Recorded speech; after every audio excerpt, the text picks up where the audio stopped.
우리가 지금 마지막 때를 살고 있다는 것은 누구도 부인할 수 없을 것입니다. 그 증거가 에스겔 38장에 보면 이 종말의 전쟁인 곡과 마곡의 징조가 지금 실제로 중동에서 벌어지고 있기 때문입니다. 실제로 이스라엘은 최근 곡과 마곡에 포함된 이란의 핵시설을 선제 타격했고, 이란은 곧바로 보복을 예고하며 전면전 위기로 번지고 있습니다. 이 모든 상황은 단순한 전쟁이 아니라 하나님께서 이미 성경을 통해 예언하신 종말의 시나리오가 지금 우리 눈앞에서 실현되고 있다는 강력한 증거입니다.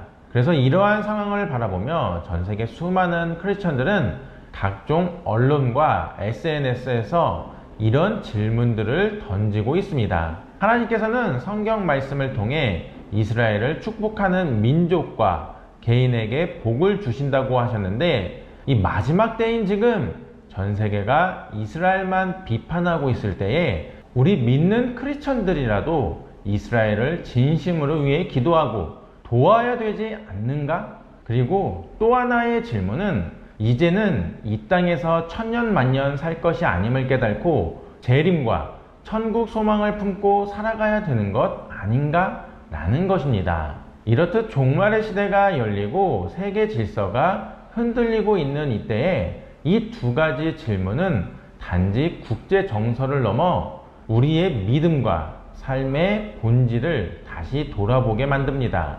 즉, 마지막 때인 지금 우리는 어떤 나라를 축복하고 있으며 어디에 소망을 두고 있는지 점검해야 할 시점이 되었다라는 것입니다. 그 이유가 무엇입니까? 맞습니다. 이제는 정말 주님이 다시 오실 날이 얼마 남지 않았기 때문입니다. 그런데 이러한 이스라엘의 이란 핵시설 선제 타격이 북한과 맞서고 있는 대한민국에게도 커다란 안보적 유익을 주는 놀라운 계기가 되고 있다는 사실 혹시 알고 계셨나요? 그래서 이번 영상에서는 이스라엘의 이란 선제 타격이 어떻게 한반도의 안보와 그리고 우리의 믿음과 사명에까지 직결이 되는지, 또 왜 성경의 나라 이스라엘과 복음의 나라 대한민국이 영적으로 연결되어 있는지를 알아보는 시간을 가질 테니 끝까지 시청 부탁드리겠습니다. 실제로 외신을 보면 이스라엘의 이란 선제 공격은 중동 지역에만 국한된 군사 작전이 아니었다는 평가를 받고 있습니다. 이번 작전은 앞에서 말씀드렸다시피 대한민국의 안보에 실질적인 도움이 되는 결정적 사건으로 평가받고 있습니다. 왜냐하면 이스라엘이 핵을 보유하려는 이란을 선제적으로 타격함으로써 북한에게도 강력한 경고가 전달이 되었고, 특히 트럼프 대통령의 북핵 정책에도 결정적인 영향을 주었기 때문입니다. 그 이유가 과거 트럼프 대통령은 중국 견제를 위해 북한 김정은과의 정상회담을 통해 사실상 핵 보유국 지위를 묵인하는 듯한 태도를 취했으며, 최근 일부 보수 외신은 트럼프가 재집권 시 북한의 핵을 사실상 용인하며 중국 견제 카드로 활용하려는 계획을 갖고 있다고 보도했습니다. 이러한 전략은 한국에게도 엄청난 안보적 위협이 될 수밖에 없습니다. 그러나 이 모든 분위기가 이스라엘의 이란 선제 타격으로 인해 급변하게 되었습니다. 이스라엘은 국제사회의 미온적인 태도 속에서도 이란의 핵 개발을 결코 좌시하지 않았고, 결국 테헤란을 비롯한 주요 핵시설과 미사일 발세대를 정밀 타격함으로써 핵 개발의 뿌리를 제거하고자 하는 강력한 결단을 실행에 옮겼습니다. 이 과정에서 이란의 핵 과학자 9명, IRGC 미사일 부대 사령관, 방공망 지휘자, 핵시설 책임자들이 제거되었고, 이란의 공군력은 사실상 마비 상태에 이르렀습니다. 그런데 이러한 상황은 트럼프에게도 새로운 현실을 직시하게 만들었습니다. 유대인 커뮤니티로부터 막대한 대선 후원금을 받은 트럼프는 이스라엘의 행위를 비판하지 못하고 오히려 이란이 핵 협상을 거부했기 때문에 자초한 일이라며 이란을 비판하고 나섰습니다. 이로 인해 트럼프가 앞으로 북한에게 과거처럼 핵을 허용하려는 기존 전략을 유지하기 어려워졌고,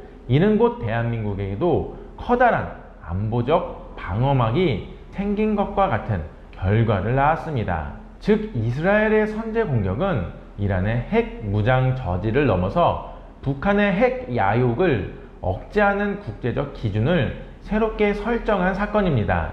이처럼 트럼프의 전략이 이란에게는 절대 핵이 허용되지 않는 모습을 전 세계가 본 이상 북한에게도 핵을 허용하는 전략을 펴기란 정치적으로나 외교적으로 큰 부담이 될 것입니다. 결과적으로 이스라엘의 결단은 한반도의 평화와 안정을 지키는데 중요한 전환점이 되었다라는 것입니다. 실제로 북한은 이 사건이 터지자마자 자신들이 핵 관련 입장에서 불리해진 걸 깨닫고 이란을 돕겠다는 선포를 하기도 하였죠. 여기서 주목해야 할 또 하나의 사실은 이스라엘과 대한민국이 단순한 외교적 수교국 이상으로 실제적인 협력 관계를 맺고 있다는 점입니다. 1962년 국교 수립 이후 양국은 기술, 국방, 농업, 사이버 보안, 스타트업, 교육 등 다양한 분야에서 긴밀히 협력해 왔으며, 특히 2021년에는 한국-이스라엘 FTA가 정식 발효되었습니다. 이는 이스라엘이 아시아 국가 중 한국과 최초로 체결한 자유무역협정이라는 점에서 그 상징성이 매우 큽니다. 또한 양국 간에는 국방산업 분야의 교류도 활발하여 이스라엘의 정밀 무기 기술이 한국 군사력의 핵심 장비로도 활용되고 있으며, 한국 또한 의료, 반도체 기술 등을 이스라엘과 공유하고 있습니다. 이와 더불어 대한민국은 이스라엘에 복음을 전하기 위해 선교사를 공식적으로 파송하는 전 세계 몇 안 되는 나라 중 하나입니다. 다수의 기독교 선교 단체와 독립 선교사들이 예루살렘, 텔아비브, 갈릴리 등지에서 활동 중이며, 이들은 유대인 대상의 복음 전도, 한국 이스라엘 문화교류, 사회적 약자 돌봄, 아랍계 주민 지원 등 다양한 사역을 펼치고 있습니다. 실제로 이스라엘 내에서 한국인 선교사는 특별한 신뢰를 받고 있으며, 일부 유대인 단체에서는 한국 교회가 보여주는 이스라엘 사랑과 헌신에 대해 공개적으로 감사를 표한 바도 있습니다. 이처럼 한국과 이스라엘은 단순한 경제적, 외교적 협력을 넘어서 영적 연대까지 이루고 있는 특별한 관계가 형성되고 있었다라는 것입니다. 물론 이러한 작전에 대한 국제적 반론도 존재합니다. 이스라엘의 선제 타격이 중동 지역을 불안정하게 만들고 이란의 보복으로 인해 더 큰 전쟁으로 확산될 수 있다는 우려도 나옵니다. 또한 이란은 직접적인 보복보다도 제3국에서의 테러나 사이버 공격 혹은 친이란 무장 세력들을 통한 간접 대응을 꾀할 수 있습니다. 이에 대한 국제사회의 경계는 여전히 유효합니다. 그럼에도 불구하고 전체적 흐름을 볼 때에 이스라엘의 단호한 행보는 결과적으로 북한과 같은 불량 국가들이 핵을 전략 무기로 삼으려는 시도에 결정적인 제동을 걸었습니다. 국제사회가 암묵적으로 뭉개내오던 핵 무기 개발에 대한 침묵의 카르텔이 깨진 것입니다. 이는 세계 안보 지형을 바꾸는 커다란 전환점이며, 대한민국은 그 수혜를 받는 국가 중 하나가 되었습니다. 이를 성경적 관점에서 보자면 창세기 12장 3절에서 하나님은 아브라함에게 너를 축복하는 자에게는 내가 복을 내리고 너를 저주하는 자에게는 내가 저주하리라 라고 말씀하셨습니다. 지금 이스라엘은 하나님과의 언약을 지키기 위해 행동하고 있으며, 그 행위가 동방에 있는 대한민국에까지 축복의 통로가 되고 있습니다. 하나님의 섭리 가운데 이스라엘이 먼저 움직였고, 그로 인해 동북아의 핵 위협에도 새로운 균형이 생겨났습니다. 결론적으로 지금 이 시대는 단순한 군사 충돌의 시대가 아니라 영적 전쟁의 시대입니다. 우리는 이 모든 국제 정세의 흐름 속에서 하나님의 섭리를 분별하며 예루살렘과 대한민국을 위해 기도해야 할 책임이 있습니다. 그 이유가 무엇입니까? 맞습니다. 하나님의 공의는 지금도 역사 속에서 구체적으로 드러나고 있으며, 이스라엘의 선제 타격은 단순한 전쟁이 아니라 하나님의 경륜 속에서 움직이는 방어적 명령이라 할 수 있습니다. 이제는 우리가 할 수 있는 일은 단 하나입니다. 진실을 알고 전하며 그리고 기도하는 것입니다. 예루살렘의 평화를 위해, 대한민국의 안보를 위해, 그리고 열방 가운데 하나님의 뜻이 이루어지기를 간구하는 것입니다.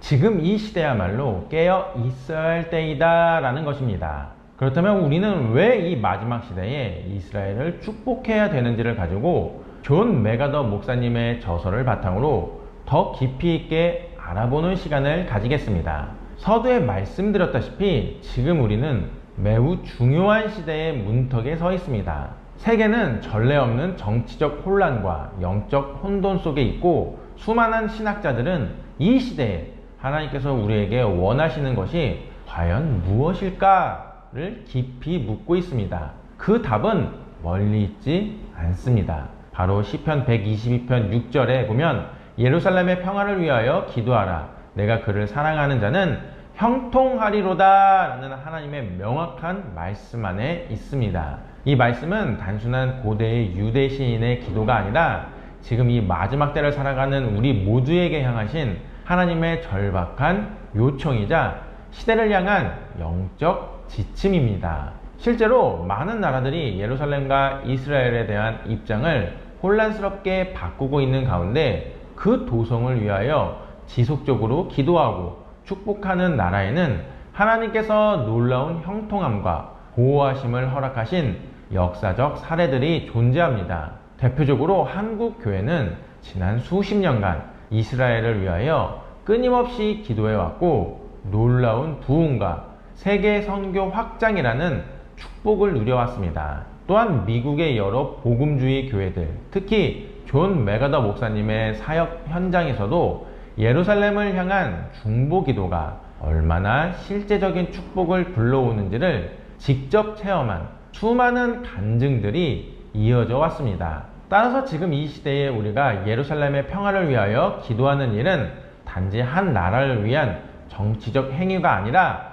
하나님께서 우리 각자에게 요구하시는 순종의 실천이며, 동시에 다가올 심판과 재림의 날 앞에서 형통의 길로 들어서는 영적 분별의 통로가 됩니다. 그렇기 때문에 지금 이 말씀을 가볍게 지나치지 마시고 오늘 이 메시지를 끝까지 함께 해주시길 바랍니다. 말씀을 따라 살아가는 자에게 하나님께서 어떤 복을 약속하셨는지, 그리고 왜 지금 이 순간 예루살렘의 평화를 위해 기도하는 것이야말로 우리가 할 수 있는 가장 시급하고도 본질적인 신앙의 행위인지 그 의미를 함께 깊이 나누고자 합니다. 시편 122편 6절의 말씀인 예루살렘의 평화를 위하여 기도하라. 내가 그를 사랑하는 자는 형통하리로다 라는 단순한 시적 표현이나 과거의 유대 민족에게만 주어진 말씀이 절대로 아닙니다. 이 말씀은 오늘날 하나님을 따르는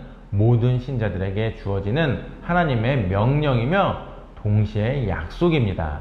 예루살렘은 성경에서 하나님께서 직접 자신의 이름을 두신 도시로서 그의 임재가 머무는 상징적 중심지이며 하나님 나라 회복의 출발점으로서의 상징성을 지닌 장소입니다.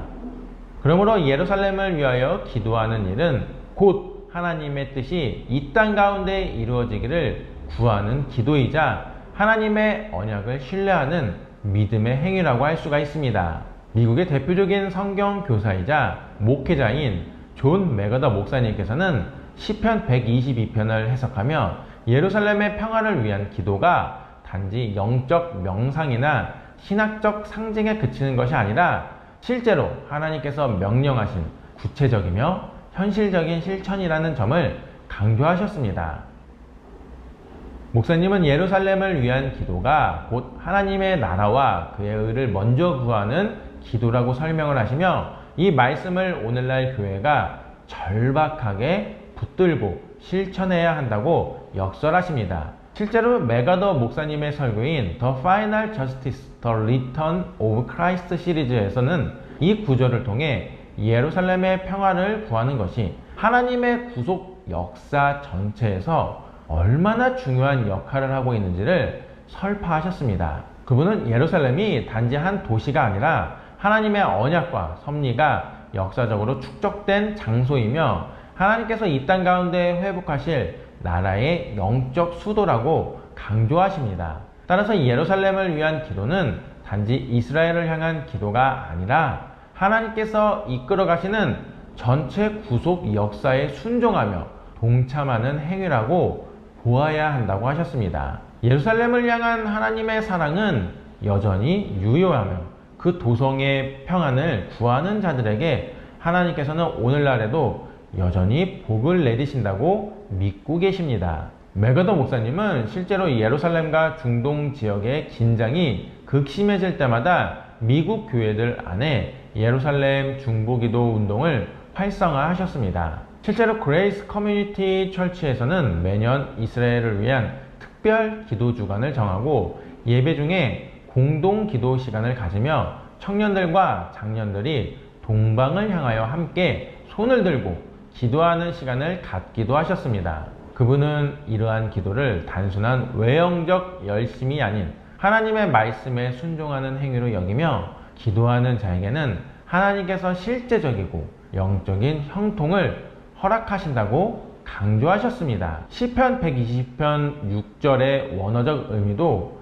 이 주장을 더욱 뒷받침해 줍니다. 히브리어로 구하라 라는 말은 단순히 소망하라 라는 의미를 넘어서서 적극적으로 간구하고 중보하라는 의미를 가지고 있습니다. 그리고 형통하리로다 라는 말도 단지 물리적인 번영만을 의미하는 것이 아니라 평안함, 영적 안정, 하나님의 보호와 인도를 포함한 전인적 형통을 뜻합니다. 결국 예루살렘의 평안을 위한 기도는 우리 자신과 공동체에도 하나님의 은혜가 흘러 들어오게 하는 통로가 되는 것입니다. 맥어더 목사님은 이 구절이 현실의 정치 상황이나 외교 문제와도 분리되지 않는다고 말씀하셨습니다. 그는 하나님의 말씀은 항상 현실 가운데에서 이루어지고 역사 속에서 성취된다는 믿음을 가지고 계십니다. 그래서 그는 교회가 이스라엘과 예루살렘을 위하여 기도하는 것은 단지 상징적인 행위가 아니라 영적 영향력을 미치는 실제적인 사역이라고 보셨습니다. 특히 그는 기도의 결과로 공동체 안에 일어나는 다양한 회복과 형통의 간증들을 소개하며 이는 하나님께서 주신 말씀의 능력이 오늘도 여전히 유효하다는 증거라고 강조하셨습니다. 한편 시편 122편을 현대적으로 해석하면서 이를 비판적으로 바라보는 시각도 분명 존재합니다. 일각에서는 예루살렘을 위해 기도하는 것이 중동 내 정치적 균형을 무시하고 특정 국가나 민족에 대한 일방적 지지를 의미한다고 주장하기도 합니다. 또 일부 신학자들은 신약시대 이후로는 지리적 예루살렘보다 보편적 교회에 더 집중해야 한다고 주장하기도 합니다. 그러나 맥어더 목사님은 이 구절을 단지 지정학적 이슈로 해석해서는 안 되며 그것은 하나님께서 선택하신 장소를 위한 기도이기 때문에 영적 상징성과 실제적 축복이 동시에 담겨 있다고 보셨습니다. 이처럼 예루살렘을 사랑하는 것은 곧 하나님의 마음을 사랑하는 것이며 그 뜻을 따르려는 영적 헌신의 표현이라고 설명하셨습니다. 한국교회 역시 시편 122편 6절의 말씀을 단순히 암송하는 데에 그치는 것이 아니라 그것을 삶 가운데 실천하고 적용할 책임이 있다고 믿습니다. 한국은 아시아에서 이스라엘과 가장 활발한 외교, 경제, 선교적 관계를 맺고 있는 나라 중 하나이며 실제로 대한민국은 이스라엘에 선교사를 파송하는 세계에서 손에 꼽히는 나라입니다. 수많은 한국인 선교사들이 예루살렘, 텔아비브, 갈릴리 지역에서 유대인들과 아랍인들 모두를 섬기고 있으며 복음을 전하고 있고 이스라엘 내에서도 한국 교회의 순수한 사랑과 헌신은 높이 평가되고 있습니다. 한국과 이스라엘의 관계는 단순한 외교적 관계를 넘어서 하나님의 섭리 안에서 특별한 영적 연대를 이루고 있는 관계라고 믿습니다. 이처럼 한국 교회가 예루살렘을 위하여 기도할 때에 하나님께서는 한국 땅에도 놀라운 형통함을 허락하시는 것을 우리는 역사 속에서 이미 보아왔습니다. 한국교회가 부흥하던 시기, 해외 선교가 폭발적으로 일어나던 시기, 그리고 한국의 경제와 안보가 세계적으로 도약하던 그 모든 시점마다 많은 교회들은 예루살렘을 위한 기도와 중보를 계속해왔습니다. 하나님께서는 약속에 신실하신 분이십니다. 예루살렘을 축복하는 민족은 복을 받는다는 그분의 말씀은 결코 헛되지 않으며 지금도 살아 역사하십니다. 시편 122편 6절의 말씀을 통해 우리는 단순히 한 도시를 위한 기도를 넘어서 하나님 나라를 위한 중보자로서의 부르심을 재확인해야 합니다. 예루살렘의 평화를 위한 기도는 결국 이 땅 가운데 하나님의 뜻이 이루어지기를 바라는 가장 깊은 기도의 형태이기 때문입니다. 지금 이 시대는 세계 질서가 요동치고 있고 각 민족과 열방이 분열과 전쟁의 위기에 서 있는 시대입니다. 그러나 하나님은 그 가운데에서도 예루살렘을 사랑하는 자, 하나님의 약속을 신뢰하며 기도하는 자들에게 형통함을 약속하셨습니다. 그러므로 우리 모두가 이 말씀을 붙들고 이스라엘을 사랑하며 예루살렘의 평화를 강구하며 하나님의 시선에 맞춘 기도의 삶을 살아가야 할 것입니다. 하나님은 예루살렘의 평화를 위해 기도하는 당신의 백성을 결코 외면하지 않으시며 그들의 기도에 응답하셔서 형통케 하시고 복을 주시는 분이십니다. 이제 요약을 해보면 시편 122편 6절에서 하나님께서는 예루살렘의 평화를 위하여 기도하라. 내가 그를 사랑하는 자는 형통하리로다 라고 말씀하셨습니다. 이 말씀은 단순히 고대 도시 예루살렘의 안정을 바라는 기도가 아닙니다. 이 말씀 속에는 하나님의 구속사 그리고 종말에 이루어질 하나님의 공의와 심판, 나아가 예수 그리스도의 재림까지 이어지는 깊은 영적 진리가 담겨 있습니다.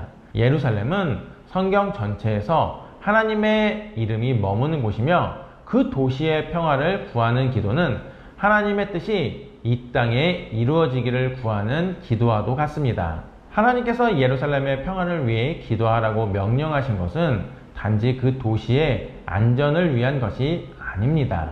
이는 결국 하나님 나라의 질서가 회복되고 하나님의 정의와 공의가 온 땅 가운데 선포되기를 원하시는 하나님의 뜻이 반영된 명령입니다. 그래서 이 말씀은 오늘날 우리에게도 여전히 유효한 하나님의 부르심이며 이 마지막 시대를 살아가는 우리 모두가 깨어 있어야 할 이유가 됩니다. 그래서 우리가 지금 예루살렘을 위해 기도한다는 것은 그 도시의 평화를 넘어서 하나님의 전체 구속 계획 속에서 자신의 위치를 다시 점검하는 행위입니다. 그 기도는 하나님 나라의 임재를 갈망하는 것이며 예수님의 다시 오심을 준비하는 마음의 표현이기도 합니다. 왜냐하면 성경은 분명히 말하고 있기 때문이죠. 예수님은 다시 오십니다. 그리고 그 재림은 단순한 상징이 아닌 실제로 이루어질 하나님의 약속입니다.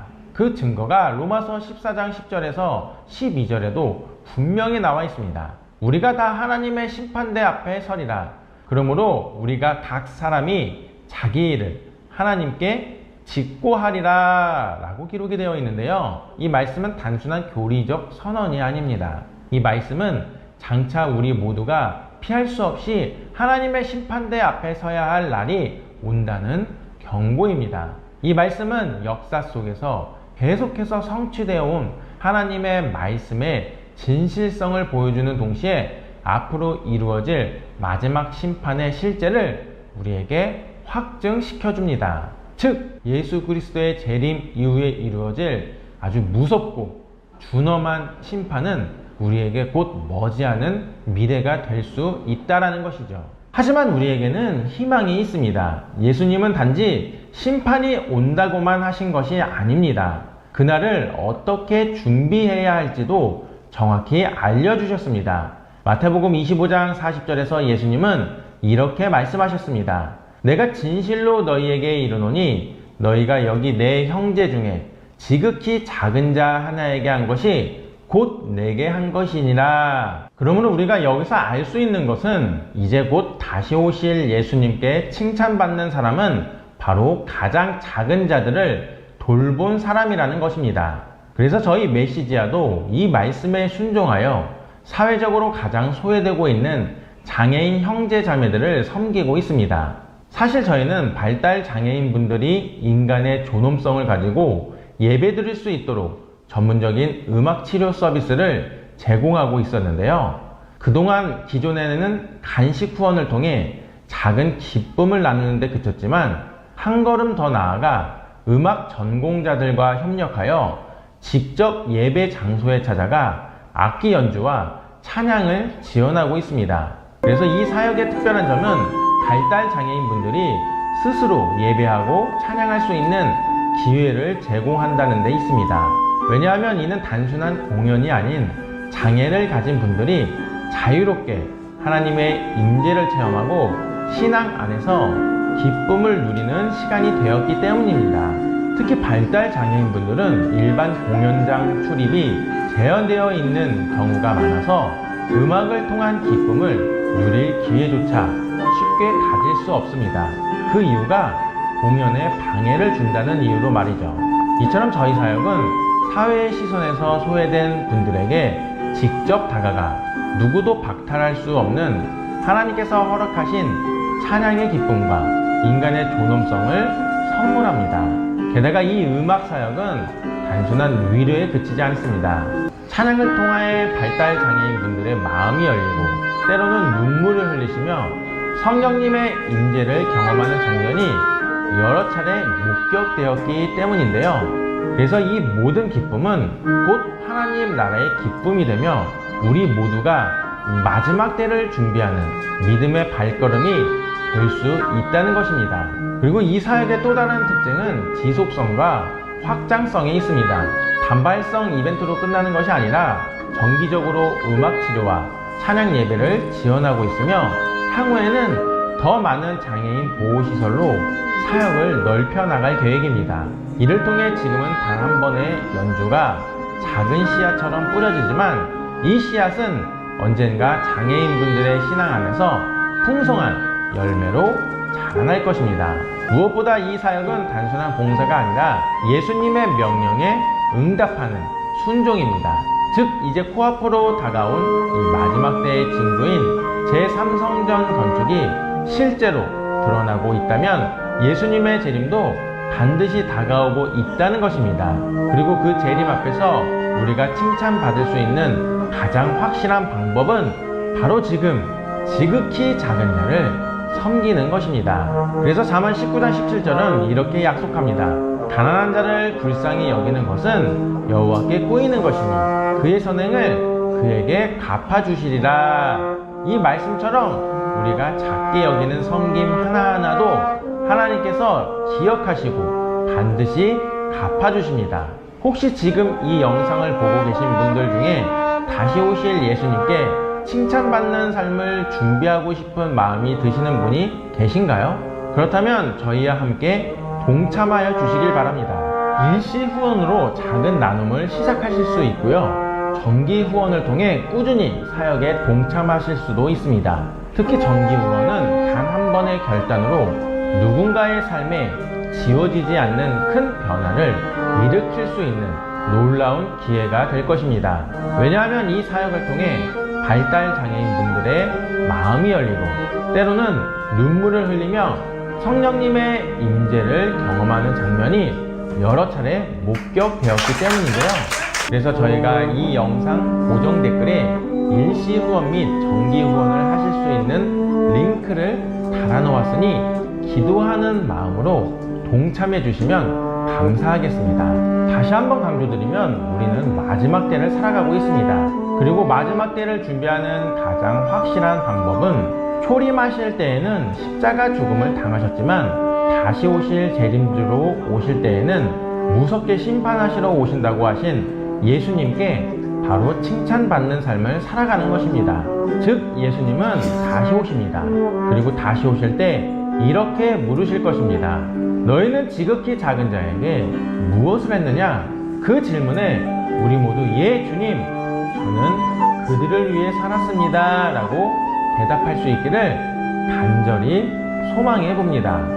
이제 결론을 맺겠습니다. 우리가 지금 마지막 때를 살고 있다는 것은 누구도 부인할 수 없을 것입니다. 그 증거가 에스겔 38장에 보면 이 종말의 전쟁인 곡과 마곡의 징조가 지금 실제로 중동에서 벌어지고 있기 때문입니다. 실제로 이스라엘은 최근 곡과 마곡에 포함된 이란의 핵시설을 선제 타격했고, 이란은 곧바로 보복을 예고하며 전면전 위기로 번지고 있습니다. 이 모든 상황은 단순한 전쟁이 아니라 하나님께서 이미 성경을 통해 예언하신 종말의 시나리오가 지금 우리 눈앞에서 실현되고 있다는 강력한 증거입니다.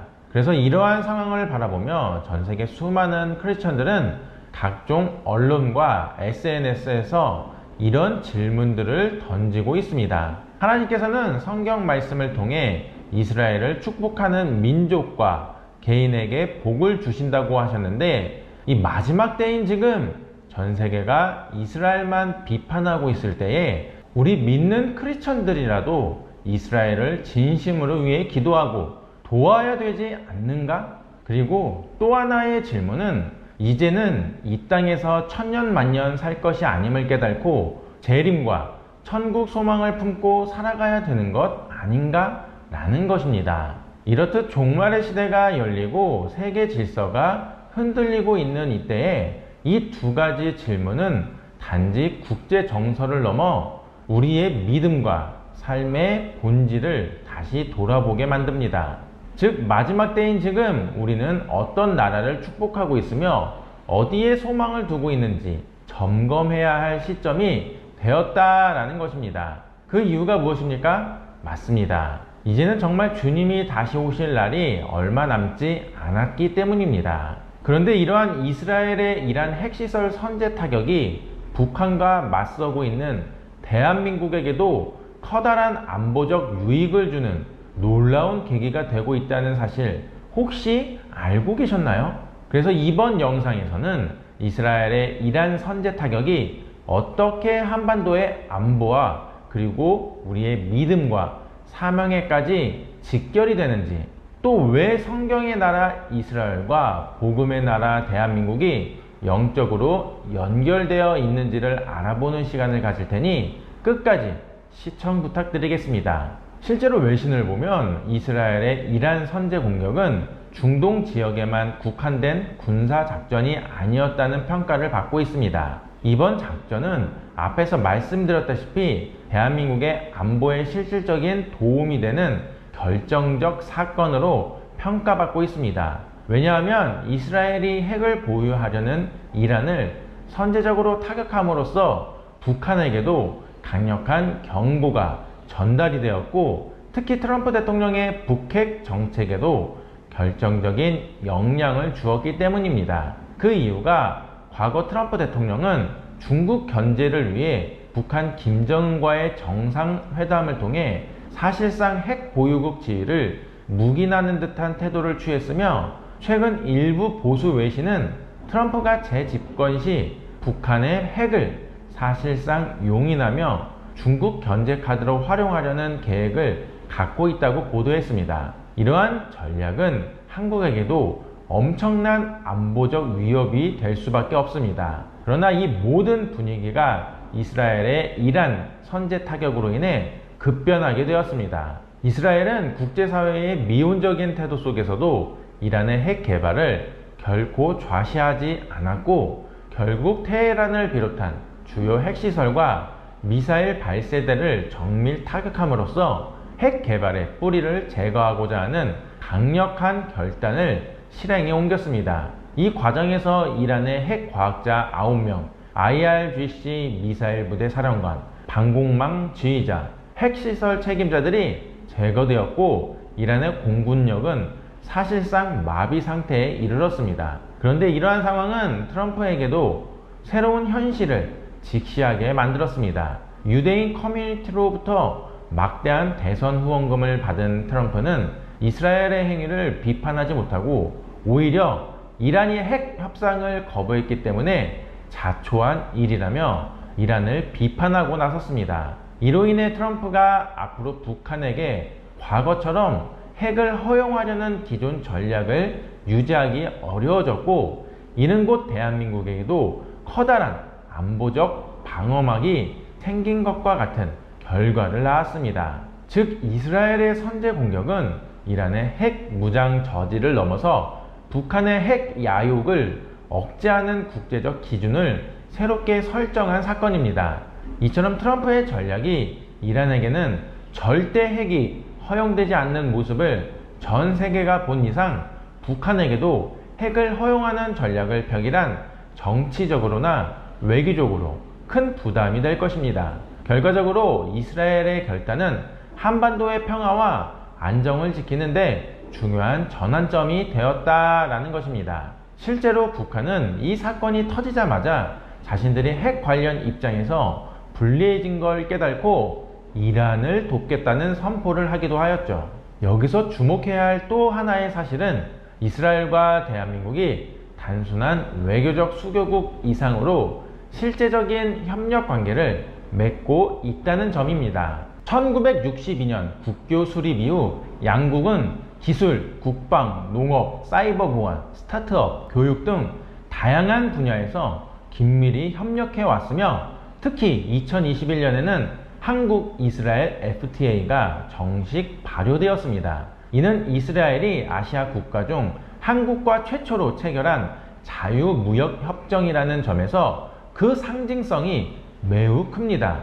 또한 양국 간에는 국방산업 분야의 교류도 활발하여 이스라엘의 정밀 무기 기술이 한국 군사력의 핵심 장비로도 활용되고 있으며, 한국 또한 의료, 반도체 기술 등을 이스라엘과 공유하고 있습니다. 이와 더불어 대한민국은 이스라엘에 복음을 전하기 위해 선교사를 공식적으로 파송하는 전 세계 몇 안 되는 나라 중 하나입니다. 다수의 기독교 선교 단체와 독립 선교사들이 예루살렘, 텔아비브, 갈릴리 등지에서 활동 중이며, 이들은 유대인 대상의 복음 전도, 한국 이스라엘 문화 교류, 사회적 약자 돌봄, 아랍계 주민 지원 등 다양한 사역을 펼치고 있습니다. 실제로 이스라엘 내에서 한국인 선교사는 특별한 신뢰를 받고 있으며, 일부 유대인 단체에서는 한국 교회가 보여주는 이스라엘 사랑과 헌신에 대해 공개적으로 감사를 표한 바도 있습니다. 이처럼 한국과 이스라엘은 단순한 경제적, 외교적 협력을 넘어서 영적 연대까지 이루고 있는 특별한 관계가 형성되고 있었다라는 것입니다. 물론 이러한 작전에 대한 국제적 반론도 존재합니다. 이스라엘의 선제 타격이 중동 지역을 불안정하게 만들고 이란의 보복으로 인해 더 큰 전쟁으로 확산될 수 있다는 우려도 나옵니다. 또한 이란은 직접적인 보복보다도 제3국에서의 테러나 사이버 공격 혹은 친이란 무장 세력들을 통한 간접 대응을 꾀할 수 있습니다. 이에 대한 국제사회의 경계는 여전히 유효합니다. 그럼에도 불구하고 전체적 흐름을 볼 때에 이스라엘의 단호한 행보는 결과적으로 북한과 같은 불량 국가들이 핵을 전략 무기로 삼으려는 시도에 결정적인 제동을 걸었습니다. 국제사회가 암묵적으로 뭉개내오던 핵 무기 개발에 대한 침묵의 카르텔이 깨진 것입니다. 이는 세계 안보 지형을 바꾸는 커다란 전환점이며, 대한민국은 그 수혜를 받는 국가 중 하나가 되었습니다. 이를 성경적 관점에서 보자면 창세기 12장 3절에서 하나님은 아브라함에게 너를 축복하는 자에게는 내가 복을 내리고 너를 저주하는 자에게는 내가 저주하리라 라고 말씀하셨습니다. 지금 이스라엘은 하나님과의 언약을 지키기 위해 행동하고 있으며, 그 행위가 동방에 있는 대한민국에까지 축복의 통로가 되고 있습니다. 하나님의 섭리 가운데 이스라엘이 먼저 움직였고, 그로 인해 동북아의 핵 위협에도 새로운 균형이 생겨났습니다. 결론적으로 지금 이 시대는 단순한 군사 충돌의 시대가 아니라 영적 전쟁의 시대입니다. 우리는 이 모든 국제 정세의 흐름 속에서 하나님의 섭리를 분별하며 예루살렘과 대한민국을 위해 기도해야 할 책임이 있습니다. 그 이유가 무엇입니까? 맞습니다. 하나님의 공의는 지금도 역사 속에서 구체적으로 드러나고 있으며 이스라엘의 선제 타격은 단순한 전쟁이 아니라 하나님의 경륜 속에서 움직이는 방어적 명령이라 할 수 있습니다. 이제는 우리가 할 수 있는 일은 단 하나입니다. 진실을 알고 전하며 그리고 기도하는 것입니다. 예루살렘의 평화를 위해, 대한민국의 안보를 위해, 그리고 열방 가운데 하나님의 뜻이 이루어지기를 간구하는 것입니다. 지금 이 시대야말로 깨어 있어야 할 때이다 라는 것입니다. 예수님의 말씀 함께 전하네.